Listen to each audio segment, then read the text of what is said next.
Assalamualaikum warahmatullahi wabarakatuh. Tariq bin Ziyad, kisah Panglima Islam terkenal penakluk Spanyol. Tariq bin Ziyad dalam sejarah Spanyol, ia dikenal dengan nama Tariq el Tuerto ataupun Tariq yang memiliki satu mata. Namun dunia mengenal dirinya sebagai salah satu panglima Islam yang berperan besar dalam penaklukan Spanyol dan menyebarkan panji-panji Islam di tanah Spanyol. Nama lengkap penakluk Spanyol ini adalah Tariq bin Ziyad bin Abdullah bin Walgha bin Walfajun bin Niberghasin bin Walhas bin Yatufat bin Nafazu. Ia adalah putra suku Asyadaf, yakni penduduk asli daerah Al-Atlas, Afrika Utara. Tariq lahir sekitar tahun 50 Hijriah. Asal-usul Tariq tidak diketahui secara pasti. Menurut sejarawan Syauqi Abu Khalil dan dikutip oleh Alwi Alatas, ada yang menyebutnya sebagai keturunan dari Bani Hamdan dari Persia ataupun dari suku Laham. Ada juga yang menyebutkan Tariq berasal dari bangsa Vandals. Namun banyak sejarawan yang menganggap dia adalah keturunan dari bangsa Berber. Menurut Alwi Alatas, Tariq berasal dari keluarga muslim dan sejak kecil telah dididik secara Islam oleh ayahnya pada masa kekuasaan Uqbah bin Nafi di Ifriqiya. Ia ahli menunggang kuda, menggunakan senjata dan ilmu bela diri. Setelah Rasulullah SAW wafat, Islam menyebar dalam spektrum yang luas. 3 benua lama yaitu Asia, Afrika, dan Eropa pernah merasakan rahmat dan keadilan dalam naungan pemerintahan Islam. Tidak terkecuali Spanyol ataupun Andalusia. Ini negeri di daratan Eropa yang pertama kali masuk dalam pelukan Islam di zaman pemerintahan Khalifah Bani Umayyah. Sebelumnya, sejak tahun 597 Masehi, Spanyol dikuasai bangsa Gotik, Jerman. Raja Roderick yang berkuasa saat itu, ia berkuasa dengan zalim. Ia membagi masyarakat Spanyol ke dalam 5 kelas sosial. Kelas pertama adalah keluarga raja, bangsawan, orang-orang kaya, tuan tanah, dan para penguasa wilayah. Kelas kedua diduduki para pendeta. Kelas ketiga diisi para pegawai negara seperti pengawal, penjaga istana, dan pegawai kantor pemerintahan.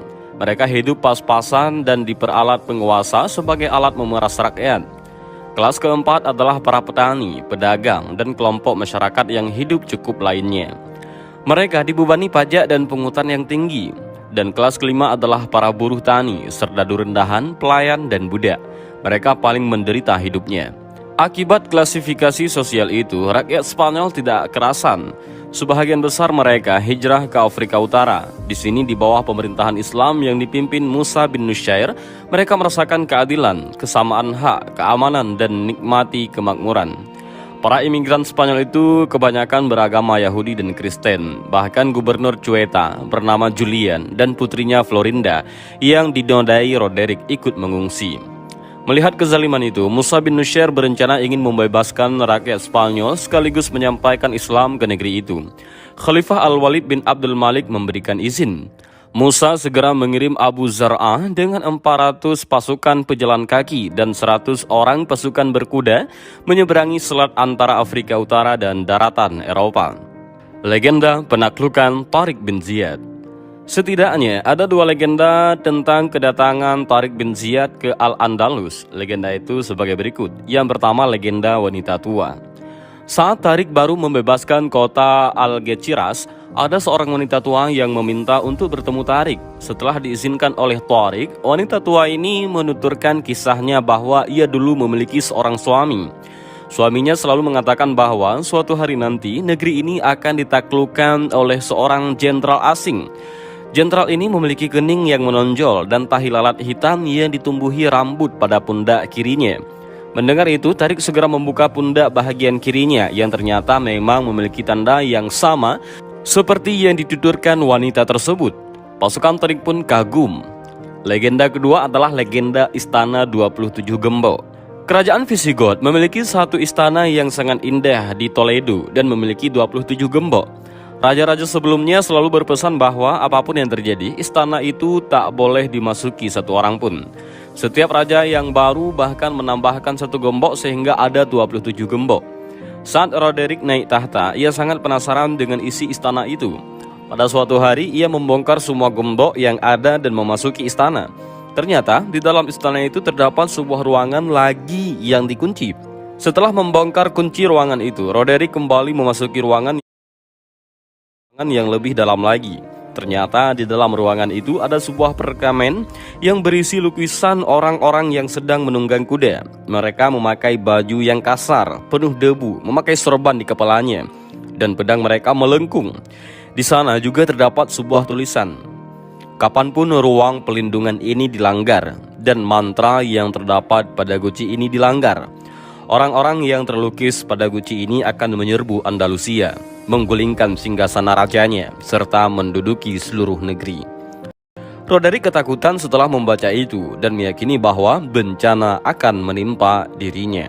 Ramadan 91 Hijriyah atau 2 April 710 Masehi, Abu Zar'ah meninggalkan Afrika Utara menggunakan 8 kapal di mana 4 buah adalah pemberian Gubernur Julian.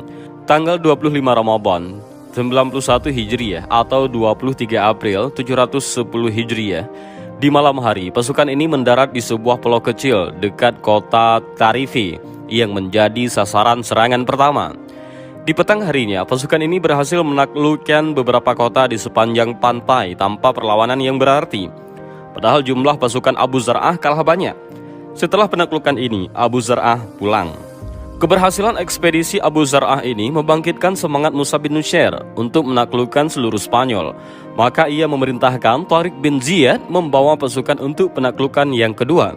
Dalam biografi Tariq bin Ziyad, diketahui bahwa pada hari Senin 3 Mei 711 Masehi, Tariq membawa 70.000 pasukannya menyeberang ke daratan Eropa dengan kapal. Sesampai di pantai wilayah Spanyol, ia mengumpulkan pasukannya di sebuah bukit karang yang sekarang dikenal dengan nama Gibraltar. Dalam bahasa Arab disebut Jabal Tariq ataupun Bukit Tariq. Tariq bin Ziyad lalu berdiri di depan pasukannya. Ia memerintahkan pasukannya membakar semua armada kapal yang mereka miliki. Pasukannya kaget, mereka bertanya, "Kalau kapal-kapal itu dibakar bagaimana nanti kita bisa pulang?" Tanya yang lain. Dengan pedang terhunus dan kalimat tegas, Tariq berkata, "Kita datang ke sini bukan untuk kembali. Kita hanya memiliki 2 pilihan, yaitu menaklukkan negeri ini, lalu tinggal di sini, atau kita semua binasa." Kini pasukannya paham, mereka menyambut panggilan jihad panglima perang mereka itu dengan semangat berkobar. Lalu Tariq melanjutkan pidatonya dan kemudian berpidato, "Wahai seluruh pasukan, kalau sudah begini kemana lagi kalian akan lari? Di belakang kalian ada laut dan di depan kalian ada musuh. Demi Allah, satu-satunya milik kalian saat ini hanyalah kejujuran dan kesabaran. Hanya itu yang dapat kalian andalkan. Musuh dengan jumlah pasukan yang besar dan persenjataan lengkap telah siap menyongsong kalian. Sementara senjata kalian hanyalah pedang.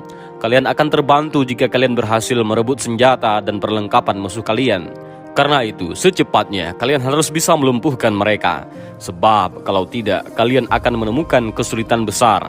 Itulah sebabnya kalian harus lebih dahulu menyerang mereka agar kekuatan mereka lumpuh. Dengan demikian, semangat juang kita akan bangkit. Musuh kalian itu sudah bertekad bulat untuk mempertahankan negeri mereka sampai titik darah penghabisan. Kenapa kita juga tidak bertekad bulat untuk menyerang mereka hingga mati syahid? Saya sama sekali tidak bermaksud menakut-nakuti kalian.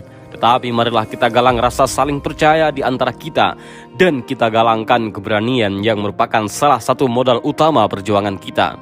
Kita harus bahu-membahu. Sesungguhnya saya tahu kalian telah membulatkan tekad serta semangat sebagai pejuang-pejuang agama dan bangsa. Untuk itu, kelak kalian akan menikmati kesenangan hidup. Di samping itu, kalian juga memperoleh balasan pahala yang agung dari Allah. Hal itu karena kalian telah mau menegakkan kalimatnya dan membela agamanya. Percayalah, sesungguhnya Allah adalah penolong utama kalian. Dan sayalah orang pertama yang akan memenuhi suruhan ini di hadapan kalian. Saya akan hadapi sendiri Raja Roderick yang sombong itu. Mudah-mudahan saya bisa membunuhnya. Namun jika ada kesempatan, kalian boleh saja membunuhnya mendahului saya. Sebab dengan membunuh penguasa zalim itu, negeri ini akan mudah kita kuasai. Saya yakin para pasukannya akan ketakutan. Dengan demikian, negeri ini akan ada di bawah bendera Islam. Pertempuran Guadalete ataupun Syud Zunah. Mendengar pasukan Tariq telah mendarat, Raja Roderick mempersiapkan 100.000 tentara dengan persenjataan lengkap. Ia memimpin langsung pasukannya itu. Musa bin Nusayr mengirim bantuan kepada Tariq hanya dengan 5.000 orang. sehingga total pasukan Tariq hanya 12.000 orang. Pada hari Ahad 28 Ramadan 92 Hijriah atau 19 Juli 711 Masehi, kedua pasukan bertemu dan bertempur di sekitar sungai Guadalete. Pertempuran itu dikenal dengan nama pertempuran Shuzunah atau pertempuran Guadalete. Julian dan beberapa orang anak buahnya menyusup ke kubu Roderick. Ia menyebarkan kabar bahwa pasukan muslimin datang bukan untuk menjajah, tetapi hanya untuk menghentikan kezaliman Roderick. Jika Roderick terbunuh, peperangan akan dihentikan. Usaha Julian berhasil. Sebahagian pasukan Roderick menarik diri dan meninggalkan medan pertempuran. Akibatnya barisan tentara Roderick kacau. Tariq memanfaatkan situasi itu dan berhasil membunuh Roderick dengan tangannya sendiri. Mayat Roderick tenggelam lalu hanyut di bawah arus sungai Barbate. Terbunuhnya Roderick mematahkan semangat pasukan Spanyol. Markas pertahanan mereka dengan mudah dikuasai. Keberhasilan ini disambut gembira Musa bin Nusyair. Baginya, ini adalah awal yang baik bagi penaklukan seluruh Spanyol dan negara-negara Eropa. Setahun kemudian, Rabu 16 Ramadan 93 Hijriah, Musa bin Nusyair bertolak membawa 10.000 pasukan menyusul Tariq. Dalam perjalanan, ia berhasil menaklukkan Merida, Sionia, dan Sevilla.